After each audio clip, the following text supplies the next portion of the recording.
여기 앞에 2절까지 포함하면 우리가 항상 해야 할 것 3가지를 말씀해 주고 있습니다. 항상 기뻐하는 것, 쉬지 말고 기도하는 것, 범사에 감사하는 것. 이 3가지, 기뻐하고 기도하고 감사하는 것, 이것이 우리의 삶의 가장 중요한 3가지 태도가 되겠습니다. 범사는 모든 일을 뜻합니다. 어떤 일에도 우리가 해야 될 것은 감사라는 것입니다. 좋은 일이든 나쁜 일이든. 감사의 국어사전을 찾아보면 고마움을 나타내는 마음이라고 나옵니다. 고마워하는 마음. 근데 사람들이 보통 말합니다. 고마워할 게 있어야 감사하지. 그래서 은혜를 받았다거나 어떤 누군가 좋은 배려와 도움을 받았을 때 감사하는 것을 당연히 생각합니다. 옛날에 신앙심이 돈독한 성주가 있는데 신하들이 평소 보니 너무 감사할 줄 모르는 그 신하들의 자세를 고치기 위해서 식사 자리에 한 거지를 초청을 했습니다. 거지는 평소 먹어보지 못하는 그런 분에 넘치는 식사를 마음껏 했습니다.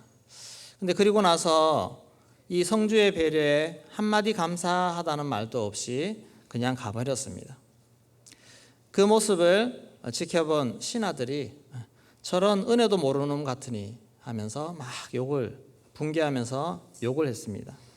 그러자 성주가 웃으며 말했습니다. 당신들도 똑같소. 거지와 똑같소. 모든 것 거저주시는 하나님께 감사드리지 않고 있지 않소. 하나님은 우리에게 왜 항상 감사하라고 명령하실까요? 그만한 당당한 이유가 있습니다. 하나님은 우리에게 이미 다 주셨고 넘치도록 주셨기 때문에 우리는 지금 나에게 일어나는 어떠한 상황 속에 불평한 거리조차도 하나님 앞에서는 그게 해당되지 않는 것입니다. 왜냐하면 그 이상의 것을 이미 다 우리에게 주셨기 때문입니다. 우리는 충분한 은혜를 이미 입고 있습니다. 그래서 우리는 범사에 감사할 수 있는 마땅한 이유를 이미 가지고 있다는 사실입니다.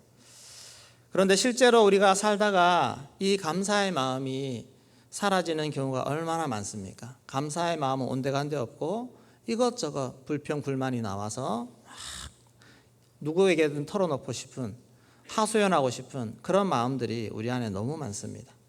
이럴 때 우리는 이 감사를 잘 붙잡아야 됩니다. 우리가 항상 감사해야 되는 이유, 첫 번째로는 입술로 짓는 죄를 막아줍니다. 우리가 입술로 죄를 지을 수가 있습니다. 한 농부가 있었는데 이 농부는 늘 불평하는 사람입니다. 그래서 마을에 이미 소문이 다 나 있습니다. 비가 조금 오면 이러다가 홍수 나는 거 아니야? 투덜거립니다. 햇빛이 조금만 강하게 비쳐도 가뭄 오겠네. 해충이 조금만 눈에 띄어도 온 곡식이 다 피해보는 거 아니야 하면서 난리를 부렸습니다. 그런데 어느 해에 정말 유례없는 큰 풍작을 맞았습니다. 거기다가 곡식값까지 뛰어서 온 마을 사람들이 기뻐했습니다. 그래서 마을 사람들이 이번에는 이 사람이 어떡하나 싶어서 찾아가서 물었습니다. 금년에는 괜찮지? 이 농부는 어떻게 말했을까요? 여전히 투덜거리면서 괜찮긴, 땅에는 몹시 해로울 거야. 풍작이 되었으니 땅에 지력이 떨어졌을 거라는 그 말입니다. 이 불평은 습관입니다. 불평하면 주변 사람들도 다 싫어하고 듣기 싫어합니다. 하나님은 오죽하시겠습니까? 우리의 불평은 하나님을 향한 불신앙의 행동입니다. 이스라엘 백성들의 불평 때문에 하나님이 정말 화내시고 실제로 심판도 하시는 그런 과정이 출애굽 과정에 잘 나오고 있습니다. 하나님은 애굽에서 고통당하는 이스라엘 백성들을 건져주시기 위해서 모세를 보내셨고 그 과정에 큰 기적을 베푸시고 하나님이 그렇게 함으로 바로 왕에서 건져주셨습니다. 그런데 눈앞에 홍해가 막히자 악한 불평을 쏟아냅니다. 말을 해도 여러분 말을 해도 악하지 않게 할 수 있습니다. 왜 이렇게 길이 막혔죠? 하면서 하나님 뭐 도와주세요 이렇게 할 수 있는데 꼭 말을 해도 악하게 말합니다. 우리 11절 12절 한번 읽어보도록 하겠습니다. 또 모세에게 이르되 애굽에 매장지가 없어서 당신이 우리를 이끌어내어 이 광야에서 죽게 하느냐? 어찌하여 당신이 우리를 애굽에서 이끌어내어 우리에게 이같이 하느냐? 우리가 애굽에서 당신에게 이른 말이 이것이 아니냐? 이르기를 우리를 내버려두라. 네가 애굽 사람을 섬길 것이라 하지 아니하더냐? 네. 애굽 사람을 섬긴 것이 광야에서 죽는 것보다 낫겠노라. 네, 정말 리더의 가슴을 후벼 파는 말을 하고 있습니다. 네. 혹시 여러분 주변에서 야, 너 말 못듣게 한다라는 그 말 들으시면 꼭 고치시기 바랍니다. 이래가지고는 안 된다. 말을 해도 사랑스럽게 말할 수 있습니다. 사람의 긍휼을 얻도록 말할 수 있습니다. 근데 꼭 한마디를 해도 마음을 싹 달아나게 만드는 긍휼의 마음을 싹 뺏어가게 만드는 그런 말을 할 때가 있는데 이 말이 하나님 앞에서도 하나님 듣기도 하나님 또 싫어하십니다. 사람 또 오죽하겠습니까? 이런 것이 누적이 되어서 결국 하나님은 그들의 불평의 말을 심판하셨습니다. 우리 민수기 14장 27절에서 30절까지 같이 읽겠습니다. 나를 원망하는 이 악한 회중에게 내가 어느 때까지 참으랴? 이스라엘 자손이 나를 향하여 원망하는 바 그 원망하는 말을 내가 들었노라. 그들에게 이르기를 여호와의 말씀에 내 삶을 두고 맹세하노라. 너희 말이 내 귀에 들린 대로 내가 너에게 행하리니 너희 시체가 이 광야에 엎드러질 것이라. 너희 중에서 20세 이상으로서 계수된 자 곧 나를 원망한 자 전부가 여분네의 아들 갈렙과 눈의 아들 여호수아 외에는 내가 맹세하여 너희에게 살게 하리라 한 땅에 결단코 들어가지 못하리라. 네, 27절에 이스라엘 자손이 나를 향하여 원망하는 바 그 원망하는 말을 내가 들었노라. 네. 그리고 28절에 너희 말이 내 귀에 들린 대로 너희에게 행하리니 우리 하나님 다 듣고 계십니다. 우리가 겉으로 하는 말, 속으로 하는 말 다 듣고 계시는데 특별히 겉으로 말 뱉는 거 정말 조심하시기 바랍니다. 하나님은 그 말에 악한 영향이 가는 것들을 하나님 정말 싫어하시고 막으신다는 것입니다. 마음에 불평이 올라오면 올라와도 먼저 감사를 입 밖으로 내보시기 바랍니다. 감사의 고백을 하는 것이고 감사의 찬양을 하는 것입니다. 그럼으로써 우리는 입술로 짓는 죄를 막을 수 있습니다. 최소한 입 밖에는 내지 마시고 일단 하나님 앞에 와서 기도부터 시작하시고 그렇게 우리 안에 있는 이 불평을 잘 잠재울 수 있기를 소망합니다. 그러면 하나님이 말로 인한 죄를 막아주십니다. 자, 두 번째, 우리가 항상 감사하는 이유, 감사를 통해 하나님을 발견할 수가 있습니다. 하나님을 더 발견하게 됩니다. 하박국 선지자의 유명한 감사의 고백 잘 아시지 않습니까? 하박국 3장 17절 18절 우리 같이 읽겠습니다.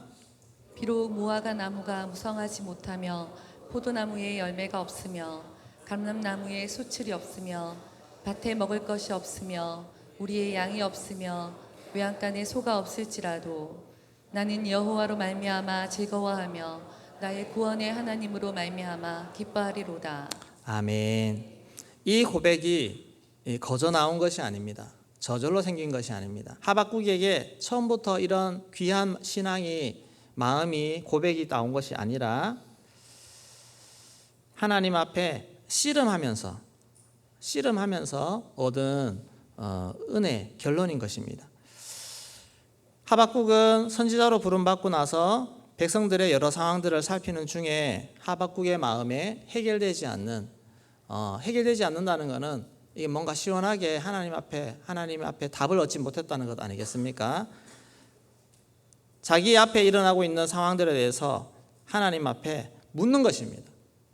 그렇다고 불평하고 원망하면서 하는 것이 아니라 하나님 앞에 묻습니다. 하나님, 내가 이렇게 기도하는데 아직도 왜 저런 백성들, 지도자들 다 저렇게 부정부패하고 저렇게 우상숭배하고 저렇게 있습니까? 하고 이 상황 속에서 내 기도가 하나님 뜻이 왜 이루어지지 않느냐, 이런 부분에서 기도하고 묻습니다. 또 하나는 나중에 하나님이 내가 바벨론 백성을 통해서 심판하겠다고 그렇게 응답을 들었을 때 또 묻습니다. 하나님, 아무리 그래도 우리가 아무리 악해도 우리보다 더 악한 저 바벨론 사람들을 데리고 와서 우리를 심판하십니까? 이런 본인 안에 있는 의문점들, 그런 것들을 하나님 앞에 나와서 씨름하고 묻고 구합니다. 하나님 뜻을 구합니다. 여러분 마음에 이해가 되지 않을 때 이 하박국처럼 기도하시기를 소망합니다. 하나님 앞에 기도하고 씨름해 보십시오. 그러면 하나님이 그 씨름하는 그 마음 속에 찾아오셔서 깊은 깨달음을 하나님이 주시는 것입니다. 말을 조심하십시오. 하나님은 불공평해. 하나님은 나를 안 사랑해. 저 사람은 사랑하는데 왜 나는 안 사랑해. 등등 이런 말을 하지 마십시오. 100% 틀렸습니다. 맞을 확률 제로입니다. 여러분 하나님을 만나보십시오. 은혜를 딱 깨달아 보십시오. 그때 그 말이 다 틀렸다는 거 고백하고 하나님 앞에 회개하게 됩니다. 우리 하나님 불공평하십니까? 누구는 사랑하고 누구는 사랑하지 않습니까? 누구는 잘되게 하시고 누구는 고생하도록 그렇게 만드십니까? 다 틀렸습니다. 우리 하나님은 몰라서 그 말이 나오는 것입니다. 그렇기 때문에 모르는 상태로 원망 불평해서 죄를 쌓지 마시고 입술을 닫고 하나님 앞에 기도하십시오. 그리고 깨닫게 해주십시오. 그렇게 나아가면 하나님이 그 깨달음을 주실 줄로 믿습니다. 로마서 8장 28절 말씀 같이 읽겠습니다. 우리가 알거니와 하나님을 사랑하는 자 곧 그의 뜻대로 부르심을 입은 자들에게는 모든 것이 합력하여 선을 이루느니라. 아멘. 이 말씀을 꼭 붙잡으시기를 소망합니다. 이 말씀을 달달 외우셔서 조금 어떤 이해되는 상황이 있지 않으면 바로 이 말씀 고백하면서 하나님, 합력하여 선을 이루시는 하나님, 믿음으로 고백하고 붙잡으시기를 소망합니다. 또 있습니다. 빌립보서 4장 6절 7절 같이 읽겠습니다. 아무것도 염려하지 말고 다만 모든 일에 기도와 간구로 너희 구할 것을 감사함으로 하나님께 아뢰라. 그리하면 모든 지각에 뛰어난 하나님의 평강이 그리스도 예수 안에서 너희 마음과 생각을 지키시리라. 아멘. 어떤 일이 있을 때 감사함으로 하나님께 아뢰십시오. 그 말은 하나님 앞에 바른 모습으로, 하나님 여기에 분명히 하나님 뜻이 있지 않습니까? 하나님 이 뜻을 알게 하여 주십시오. 그렇게 열린 마음으로 감사하며 하나님 앞에 나아가 보십시오. 그러면 모든 지각에 뛰어난 하나님의 평강이 그리스도 예수 안에서 너희 마음과 생각을 지켜주시리라. 하나님 우리 마음과 생각을 지켜주시는, 그리고 깨닫게 하시는 그런 은혜를 주실 줄로 믿습니다. 태도 문제입니다. 얼마나 감사하며 하나님 앞에 나아가는가. 하나님은 우리의 마음의 태도를 보시고 하나님의 뜻을 깨닫게 해주시고 하나님의 마음으로 우리를 지켜주시는 그런 은혜를 주시는 것입니다. 하나님을 알면 알수록 우리는 감사의 고백이 더 견고해집니다. 더 확실해집니다. 항상 우리 입술에 감사의 고백이 나오는 것입니다. 우리 하나님을 더 알아갈 수 있기를 소망합니다. 모든 불평의 원인은 내가 하나님을 몰라서 그렇습니다. 하나님을 몰라서. 그래서 감사함으로 하나님께 더 가까이 나아가는 은혜가 있기를 소망합니다. 세 번째, 공동체가 든든히 섭니다. 감사로 말미암아 우리 공동체가, 내 이웃이, 내 지체들이, 교회가 든든히 서는 것입니다. 가나안 정탐을 보냈던 12명의 리더들이 돌아왔습니다. 돌아와서 여호수아와 갈렙을 제외한 10명의 리더들이 막 악평을 펼쳐내었습니다. 그 말을 듣고 이스라엘 백성들은 절망에 빠져버렸습니다. 공동체가 하나님의 비전과 사명으로 나아가는 일에 하나 되지 못하게 되는 것입니다. 결국 공동체가 무너지는 것입니다. 우리 입술에 작은 불평과 작은 악평들이 이런 결과를 초래할 수 있습니다. 그러나 감사의 말은 우리 선한 영향력을 끼치게 되고 오히려 낙심된 자들의 마음을 붙잡아 일으키게 됩니다. 그리고 더 연합되고 하나 되게 만드는 것입니다. 여호사밧 왕은 나라가 전쟁 위기에 처했습니다. 강력한 적들이 군대가 진을 치고 있습니다. 얼마나 두렵겠습니까? 백성들도 두렵습니다. 그러나 여호사밧 왕은 전쟁하기에 앞서서 백성들을 독려했습니다. 우리 역대하 20장 20절 말씀 같이 읽겠습니다. 이에 백성들이 아침에 일찍 일어나서 두과 들로 나가니라. 나갈 때 여호사밧이 서서 이르되 유다와 예루살렘 주민들아 내 말을 들을지어다. 너희는 너희 하나님 여호와를 신뢰하라. 그리하면 견고히 서리라.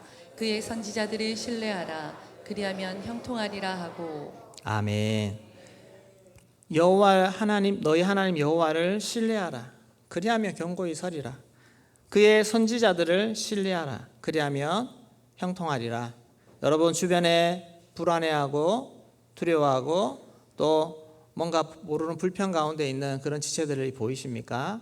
여러분 그분들에게 가서 우리 하나님 신뢰하십시오. 우리 교회를 신뢰하십시오. 목회자를 신뢰하십시오. 그렇게 그런 말 한마디 한마디 할 때 그들의 마음이 더 붙잡혀지고 하나 되고 하나님께로 향하는 그런 은혜를 주실 줄로 믿습니다. 가정에서 우리 부모님 늘 감사하시기를 소망합니다. 가정에서 감사가 넘치면 가정이 바로 설 줄로 믿습니다. 교회에 감사하시고 목회자에게 감사하시고 또 리더들 목자 목녀들 얼마나 수고하며 섬깁니까? 그분들에게 감사하시고 항상 감사가 넘쳐서 가정이 교회가 든든히 세워져가는 그런 은혜가 있기를 주의 이름으로 축원합니다. 위기와 어려움은 항상 있습니다. 언제든 있습니다. 조금 요거 해결되면 없을 것 같은데 또 생기지 않습니까? 그래서 우리는 항상 범사에 감사해야 됩니다. 범사에 감사하는 마음. 모든 불평을 잠재우고 감사가 먼저 선포되도록 그렇게 하시기를 소망합니다. 하나님은 우리의 마음의 소리까지 다 듣고 계십니다. 하물며 우리가 겉으로 외치는 불평 듣지 않겠습니까? 우리가 입술에 고백을 낼 때 내 앞에 이제 불평은 다 없어지리라. 그리고 감사. 혹시라도 내 마음에 감사가 나오지 않으면 찬양하십시오. 찬양은 이미 써놓은 가사 고백 아니겠습니까? 그것을 따라서 부르다 보면 그 가사가 내 마음에 들어오고 또 그 가사의 찬양 고백이 내 마음을 바꿔놓습니다. 그래서 항상 찬양하시고 그렇게 하나님 앞에 나아가서 범사에 감사할 수 있는 은혜가 우리 모든 성도님들 가운데 있기를 주의 이름으로 축원합니다. 네, 기도하겠습니다.